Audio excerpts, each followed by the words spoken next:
Hello friends, welcome to our YouTube channel Vanishtha mathematics. तो आज के टॉपर स्टॉक में जो हमारे साथ हैं वो हैं अंकित राजपूत। इनकी ऑल इंडिया रैंक 77 बनी है in IIT exam paper 2022।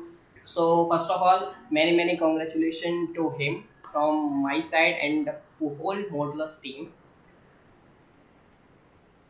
And now जो आप लोगों के क्वेश्चंस रहते हैं उसको मैं आगे बढ़ाते हुए जो सिमिलर क्वेश्चंस हम लोग जो प्रीवियस अपने जो टॉपर से डिस्कस कर रहे थे वही इनके साथ भी डिस्कस करेंगे कि हाउ टू गेट 77 रैंक। मतलब जो इन्होंने 77 रैंक लाई है वो कैसे आई है, कितना इनका स्ट्रेटेजी यूजफुल रहा, कितना हार्डवर्क किया। सो वो सब हम जानेंगे। तो सबसे पहला क्वेश्चन जो मैंने सबसे पूछा वो आपसे भी पूछूंगा। आपने पेपर देने के बाद एक्सपेक्ट किया था कि आपकी जो रैंक है वो 77 होगी? नो सर, मैंने पेपर से पहले एक्सपेक्ट किया था कि अंडर 100 आएगी, पर पेपर के बाद तो ऐसा लग रहा था कि शायद ही आईआईटी मिले। पर अच्छा रिस्पॉन्स शीट के बाद ऐसा लगा कि आईआईटी मिल जाएगा, पर अच्छा आईआईटी नहीं मिलेगा। पर रैंक देखी तो फिर एकदम अनएक्सपेक्टेड था कि अच्छा, जब रैंक 77 कैसे आ देखी। गए। अच्छा, जब रैंक देखी और घर वालों को बताया तो सब मस्त था? कैसा रिएक्शन हाँ था सर, आपका? मतलब मेरे को तो अंदर से खुशी हो रही थी, क्योंकि सोचा ही नहीं था कि 77 भी आ जाएगी। जो प्रीवियस ईयर से देखें तो एकदम खुश हो गया था मैं तो, क्योंकि 48 मार्क्स से बस और 77 रैंक आ गई थी, तो एकदम मतलब मस्त था। Okay okay. तो फर्स्ट क्वेश्चन के साथ मैं स्टार्ट करूंगा। सबसे पहले जो मोस्ट ऑफ द जो हमारे स्टूडेंट्स हैं अभी जो रिसेंटली जिन्होंने सब्सक्राइब किया है हमें, मतलब हमारी जो वीडियो लेक्चर्स, क्योंकि इस साल हम लोग वीडियो लेक्चर्स के साथ टेस्ट सीरीज करा रहे हैं, तो जो बच्चे हमें ज्वाइन यस कर सर। रहे हैं उनके क्वेश्चन यही आ रहे हैं, सर हमारी स्ट्रेटेजी क्या होनी चाहिए। तो उसको मैं सेकंड क्वेश्चन रखूंगा। फर्स्ट क्वेश्चन आपसे ये पूछूंगा, आपको IIT जैम के बारे में कब पता चला और किसने बताया? सर आईआईटी जैम को तो मेरे को जो सेकंड जब मैं सेकंड ईयर में था, पहले तो सर मैं बता दूं कि मैं बीएससी इलेक्ट्रॉनिक साइंस से हूँ। मैं दिल्ली अच्छा यूनिवर्सिटी से इलेक्ट्रॉनिक साइंस से बीएससी कर रहा, तो ऐसा मैथ का मेरा कोई बैकग्राउंड नहीं था। तो मेरे एक दोस्त ने बताया था मुझे आईआईटी जैम का। तो अब हम सब ने डिसाइड कर लिया था कि हम अपने अपने जो भी सब्जेक्ट हमें अच्छे लगते हैं उनमें से भी देंगे आईआईटी। तो मैंने मैथ्स चुना और मैंने 1 साल पहले से स्टार्ट कर दिया था। अच्छा। तो मतलब आपने क्या ड्रॉप भी लिया है क्या? मतलब आप सिर्फ नो BSc के सर, बाद आपने डायरेक्ट नहीं, मतलब मैं बताइए। थर्ड ईयर में हूँ। सेकंड ईयर से मैंने स्टार्ट कर दिया था प्रिपरेशन अच्छा, अपनी। आपने मतलब इलेक्ट्रॉनिक्स आप हो जरूर बैचलर्स में, बट आपको ये नॉलेज सेकंड ईयर में आया और आपने प्रिपरेशन उधर से स्टार्ट कर दी। ग्रेट। हाँ sir. Okay okay okay okay. तो जब आपने सोचा कि चलिए अब हमें स्टार्ट करना है IIT जैम का प्रिपरेशन, क्या स्ट्रेटेजी रही आपकी? मतलब क्या आपने टारगेट्स वगैरह कुछ सेट किए कि यहाँ तक जाएंगे, इस मंथ तक ये खत्म करना है, इस मंथ तक ये खत्म करना है? कैसे क्या मतलब स्ट्रेटेजी बताई कि आप शेयर करो थोड़ा सा।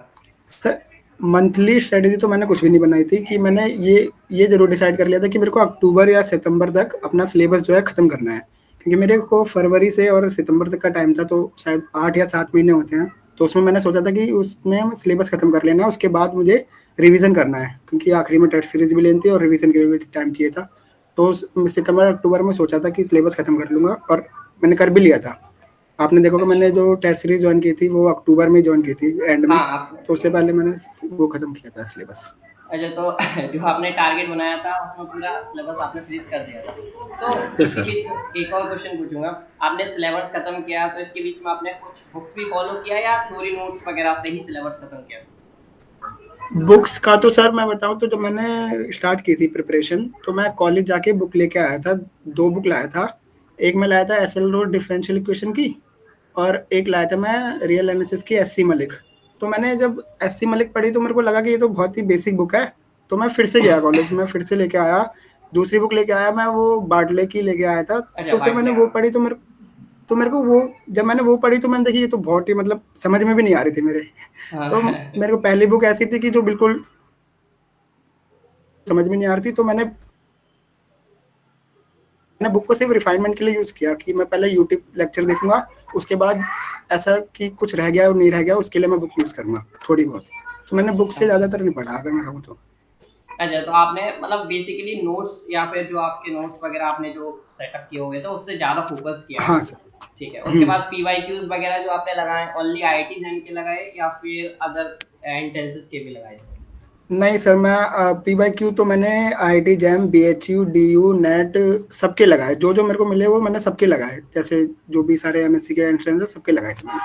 तो सिर्फ जैम पे फोकस नहीं किया था मैंने। तो जब आप कोर्स पढ़ रहे थे, उसके साथ-साथ आप पीवाईक्यू लगाते चल रहे थे या फिर आपने सिलेबस एक बार खत्म कर लिया, उसके बाद पीवाईक्यू पे टारगेट किया? नहीं, हर टॉपिक के बाद मैं क्वेश्चन कर रहा था, उसके पी बाय क्यू भी कर रहा था, उसके असाइनमेंट्स भी कर रहा था, और जो भी क्वेश्चन कहीं से भी मिलते थे ऑनलाइन, वो सब मैं कर रहा था, एक साथ-साथ कर रहा था, एक टॉपिक खत्म करके फिर क्वेश्चंस, ऐसा ओके। था।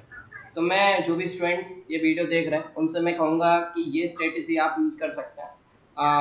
अंकित ने आपको बुक्स प्रेफर नहीं किया है, बट स्टिल आप चाहते हैं, आपके पास टाइम है बुक्स प्रेफर करने का, तो आप प्रीवियस हमारे इंटरव्यूज़ देख सकते हैं। उसमें जो टॉपर्स हैं उन्होंने सजेस्ट किया है, कुछ अच्छी बुक सजेस्ट किया हैं, कुछ लोअर लेवल बुक सजेस्ट किए हैं, जिससे आप अपना बेसिक स्ट्रॉन्ग करके उसके बाद अच्छी बुक्स पे जा सकते हो। जैसे बार्टले, अंकित बता रहे हैं कि जब आप शुरू में देखोगे तो वो बहुत टफ सी बुक है, उसमें प्रूफ्स वगैरह ज़्यादा है, और वो जब आप डीयू में पढ़ते हो तो वो एक कोर्स बुक है डीयू की, ठीक है। तो जो डीयू के स्टूडेंट है उनके लिए वो इजी रहता है कि समझ पाना, क्योंकि वो अपने बैचलर्स में पढ़ के आता है, बट आपके लिए वो इतना इजी बुक नहीं है।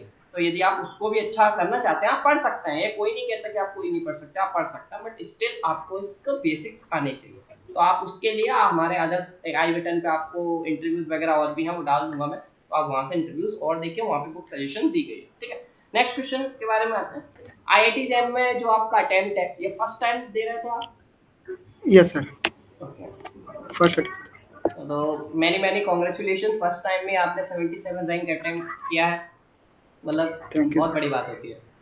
आपने सिलेबस से रिलेटेड मैंने सारा कुछ पूछ लिया। आपने जैसा बताया कि आपने इसको सितंबर अक्टूबर तक फिनिश कर दिया था, उसके बाद आपने यस सर। मॉडल्स की टेस्ट सीरीज ज्वाइन की, जो आपने जो बैच ज्वाइन किया अक्टूबर नवंबर वाला, फर्स्ट बैच हमारा चल रहा था उस टाइम, आप फर्स्ट बैच के स्टूडेंट थे। तो पहला क्वेश्चन, मॉडल्स की टेस्ट सीरीज से आपको आईआईटी जैम की जो पेपर है उसमें कितनी हेल्प मिली? सर मॉडलर्स की टेस्ट सीरीज, मतलब जब मैंने मॉडलर्स की टेस्ट सीरीज ज्वाइन की थी तो मैंने जल्दी कर ली थी, तो मेरे को जो सीनियर्स ने बोला था कि लेट ज्वाइन करते हैं टेस्ट सीरीज, मतलब दिसंबर या जनवरी में। तो मैंने मॉडलर्स की टेस्ट सीरीज ज्वाइन की थी कि as a try test series. Okay. पर मैंने फिर जब मैंने उसको पेपर दिए, मैंने देखे उसमें 22 थे हमारे सब्जेक्ट टेस्ट, तो कभी ऐसा लगा नहीं कि इसके बाद में मेरे को किसी की जरूरत पड़ेगी, क्योंकि उसमें जो सारा का सारा वो था कि कैसे लेवल आ रहे हैं। मेरे को पेपर देने से पहले लगता था कि मैं करके आ जाऊंगा, पर पेपर में मार्क्स ऐसा नहीं आते थे, पूरे नहीं आते थे, मतलब 50% 60% आते थे। तो हाँ, एक वो पता लग जाता था कि क्या हम गलती कर रहे हैं। तो उससे मेरे को मतलब लगा कि उसमें हर टॉपिक में पता लग गया था कि हमें कहाँ पे ध्यान देना है। फिर मैंने उसके बाद रिवीजन उस पे ज़्यादा फोकस किया जो मेरे को गलतियाँ हो रही थी। ओके। तो अच्छा शायद था कि वो मॉडल्स थे आपने, मेरे जब पास। हम एक बार वेबिनार कर रहे थे, शायद आप ही थे जिस टाइम मेरे से एक क्वेश्चन किया था कि सर हमेशा मेरे 50% 60% के अराउंड ही मार्क्स रहते हैं, उससे ज़्यादा नहीं आ यस पाते। सर, आप ही का नहीं वो अकाउंट मैं ही था, था ओके। सर। ओके हाँ ओके सर। ओके। मैंने उस टाइम भी आपसे कहा था कि जो रियलिटी होती है टेस्ट सीरीज में कम आता है, बट जब आप फाइनल एग्जाम में बैठेंगे तो चीज़ें अलग होंगी, और आपको आज हम्म। ने आप आज शायद वो चीज़ सही भी है। यस सर, मेरे को मतलब टेस्ट सीरीज में तो मैं जो आपने ये बात बोली थी कि वो यहाँ पे अलग है वहाँ पे अलग है, तो मैं उससे थोड़ा सा राहत मिली थी कि हाँ, कि ऐसा नहीं है कि टेस्ट सीरीज में गंदे मार्क्स आ रहे हैं तो पेपर में भी गंदे मार्क्स आएंगे। Okay okay. दोनों अलग बट अलग वो। बट जैसे मैं टेस्ट सीरीज आप सभी देते हैं पोर्टल पे, तो मेरे को मेरी टीम जो स्टेटस बताती है, तो मैं आपको ये बताना चाहूँगा कि आप हमारे हर टेस्ट सीरीज में टॉप 5 या टॉप 10 में रहते थे, ठीक है। जैसे हाँ टॉप सर, फाइव मेरे जो स्टूडेंट।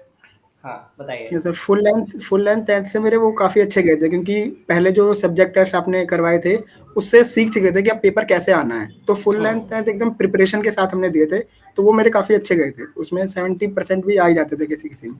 तो अच्छा अच्छा। अच्छा था वो। तो आपने एक टाइमिंग मतलब एक सेट किया था कि डेली इसी टाइम पे पेपर देना है, टेस्ट सीरीज वाला, या फिर आपका जब आपको लगता था आप प्रिपेयर्ड है तब देते थे? नहीं सर, हाँ, उस दिन मैं प्रिपेयर होके जाता था, तो वो अब या फिर मैं सुबह प्रिपेयर हो गया तो मैं सुबह दे देता था या फिर शाम को दे देता था, ऐसा कोई सेट टाइम नहीं था। अच्छा, मतलब जैसे प्रीवियस हमारे टॉपर्स ने बताया कि वो आईआईटी जेम का जिस टाइम पे पेपर होता है उसी टाइम पे वो रख के देते थे, जिससे उस टाइम का माइंडसेट आपको समझ में आ जाए। तो मतलब ये भी चीज़ें हैं जो आपको देखनी पड़ेंगी कि आपका क्या शेड्यूल रहता है, बट अंकित कह रहे हैं कि उनको बस ये था कि उनका टॉपिक क्लियर है, देन वो दे देते थे। देन मैं ये कहूँगा कि आईआईटी जेम की जो हमने टेस्ट सीरीज कराई थी, जो मॉडल्स की टेस्ट सीरीज थी, उसके क्वेश्चंस का लेवल कैसा लगा आपको? वो आईआईटी जेम को हिट कर रहे थे, मतलब एकदम परफेक्ट लेवल आपको लगा? तो जब मैं बताया आपको कि मैंने ट्राई टेस्ट सीरीज ज्वाइन किया था, तो मेरे को ऐसा लगा नहीं था कि ये इतनी अच्छी होने वाली है, कि इसका जो अच्छा। लेवल है एकदम ऐसा लगेगा कि मैं नहीं कर पाऊंगा। मेरे को लगा कि ऐसी नॉर्मल होगी बच्चों के लिए। पर एकदम देखा जाए तो एकदम परफेक्ट बोल सकते हैं इसे, टेस्ट सीरीज़ के हिसाब से। मैंने दूसरी तो थैंक यू सो देखी नहीं, पर मच। मेरे को तो एकदम बेस्ट लगी। अच्छा, okay, thank you so much. आपने सैंपल टेस्ट दिया होगा। अच्छा, ज्वाइन करने से पहले आपने सैंपल टेस्ट किया था क्या? नहीं, नहीं सर, प्राइस ही इसका अफोर्डेबल था, तो मैंने ऐसा फ़ोकस नहीं किया कि भाई बेकार भी होगी तो कोई प्रॉब्लम हो जाएगी। अच्छा, प्राइस अच्छा, अफोर्डेबल था तो मैंने डायरेक्ट जॉइन कर लिया था। Okay, thank you, thank you. अब द लास्ट क्वेश्चन, मॉडल्स का जो टीम सपोर्ट था, जैसे जो मेंटर्स हैं जो आपकी हेल्प करते थे, जैसे कोई डाउट आता है आपकी जो हेल्प हो रही थी, उससे आप क्या सेटिस्फाइड हैं, मतलब क्या सोचते हैं उस पे? आपने हाँ सर, उसका फायदा आपने उठाया? यस सर, डेफ़िनेटली उठाया मैंने। आपने वेबिनार लिया, मैं उसमें भी आया था। आपने काफ़ी टीचरों के मेरे को नंबर भी दिए, जैसे शालू मैम का शायद नंबर दिया था आपने। उन्होंने मतलब हर टेस्ट के बाद मेरे को जो डाउट्स रहते थे, मैं उनके पर्सनल चैट में जाके पूछता था, और वो हाँ, हमेशा रिप्लाई करते थे। कितने भी मैं क्वेश्चन पूछ लूँ, वो सब पे रिप्लाई कर देते थे। Thank you so much. तो मेरे सारे क्वेश्चंस खत्म हो गए हैं। मैं चाहूँगा कि आप कुछ कहना चाहें, मतलब क्या एक माइंडसेट होना चाहिए जब आप एक पेपर देखने जाते हैं? आपका क्या माइंडसेट रहा था जब आप पेपर में गए? क्योंकि आप कितनी भी टेस्ट सीरीज दे लो, ठीक है, जब यस पेपर सर। में आप बैठते हो वो माइंडसेट बिल्कुल डिफरेंट होता है अदर देन टेस्ट सीरीज। तो आप क्या सजेस्ट करोगे जो स्टूडेंट्स अभी आपको देख रहे हैं, जो 2023 का आईआईटी जैम पेपर देने वाले हैं? और मैं ये भी जानना चाहूँगा कि आपकी फेवरेट आईआईटी कौन सी है जिसमें आप अभी लेना चाहोगे एडमिशन? सर फेवरेट आईआईटी तो मैं शायद आईआईटी दिल्ली ही जाऊँगा, क्योंकि मैं दिल्ली में ही रहता, तो दिल्ली अच्छा, जाने का मैं डिसाइड कर रहा हूँ। ओके, और मैं कि मतलब प्लान वहाँ पे जो एग्ज़ाम हॉल में जाने के बाद जो हमारा हम पहले से ही प्लान सोच के चले तो वो अच्छा है। वहाँ पे जाके एक्सपेरिमेंट ना करें कि हमें एमएसक्यू पहले करने हैं या एनआईटी पहले करने हैं। जो हम सोच के जा रहे हैं वही करें तो वो बेहतर रहता है मेरे हिसाब से, कि मैंने भी वही किया जो मैं सोच के गया था। ओके। और स्ट्रेटेजी पे कोई सजेशन देना चाहेंगे जो स्टूडेंट्स देख रहे हैं? हाँ सर, स्ट्रैटेजी मतलब कुछ बच्चे होते हैं ना जो प्लान बना लेते हैं, कि काफ़ी बड़ा प्लान बना लेते हैं कि 3 महीने में ही हमें सिलेबस खत्म कर लेना है, 6 महीने में सिलेबस खत्म कर लेना है। तो नहीं, ऐसा नहीं है, कि आप प्लान ही ऐसा बनाओ एकदम परफेक्ट, जो आपको बदलने की ज़रूरत ना पड़े। मतलब कि सिलेबस का आप अच्छा सा टाइम लेके चलो, रिवीजन का अच्छा टाइम लेके चलो, और टेस्ट सीरीज का अच्छा टाइम लेके चलो, जो बदलना ना पड़े आपको। और सिलेबस को आप अच्छे से समझो, क्योंकि सिर्फ देखना मतलब सिलेबस समझना नहीं है। क्योंकि मैंने भी 2-3 गलती करी, मैंने आउट ऑफ सिलेबस चीज़ें भी कर ली कुछ। तो मेरा मैथमेटिकल अच्छा, बैकग्राउंड नहीं था, तो आउट ऑफ सिलेबस चीज़ें कर ली, तो वो उससे थोड़ी-सी टाइम वेस्टिंग चीज़ें हैं। तो सिलेबस को अच्छे से समझना चाहिए हमें पहले, और प्लान भी एकदम परफेक्ट लेके चलो कि बाद में बदलना ना पड़े। Okay. Once again thank you so much for coming. And जो भी स्टूडेंट्स हमारे देख रहे हैं, यदि वो हमें ज्वाइन करना चाहते हैं, अभी तक हमें ज्वाइन नहीं किया है, तो आप किस बात की देरी कर रहे हैं? बहुत सारे स्टूडेंट लास्ट ईयर भी निकले हैं, नेक्स्ट आप हो सकते हैं, तो आप हमें ज्वाइन कर सकते हैं। डिस्क्रिप्शन में आपको लिंक दिया गया है, आप हमारा कोर्स परचेज कर सकते हैं, बहुत ही मिनिमम अमाउंट पे है। आपको, आई प्रॉमिस यू, आपको अनसेटिस्फेक्शन नहीं मिलेगा, हमेशा सेटिस्फेक्शन मिलेगा। If you have any doubt you can ask me on A call, ठीक है, नीचे आपको डिस्क्रिप्शन में आपको नंबर्स भी मिल जाएंगे जिस पर आप कॉल करके किसी भी तरीके का डाउट पूछ सकते हैं। यदि आप चाहते हैं कि आप डेमो देख के टेस्ट सीरीज ज्वाइन करना चाहते हैं या हमारा वीडियो लेक्चर्स ज्वाइन करना चाहते हैं, तो आप डेमो देख सकते हैं, हमें कोई इशू नहीं है। आपकी satisfaction is our priority. So once again thank you so much for coming Ankit, and many congratulations to you and best of luck for your higher mathematics journey. If you have any doubt in your MSc, in your integrated PhD course, then you can ask me on a WhatsApp chat. We are trying to help you as soon as possible. So thank you so much for coming again. चलते हैं। Thank you so Thank much you so sir much for for having me। all the students who are watching this video. Thank you so much, guys. Bye bye.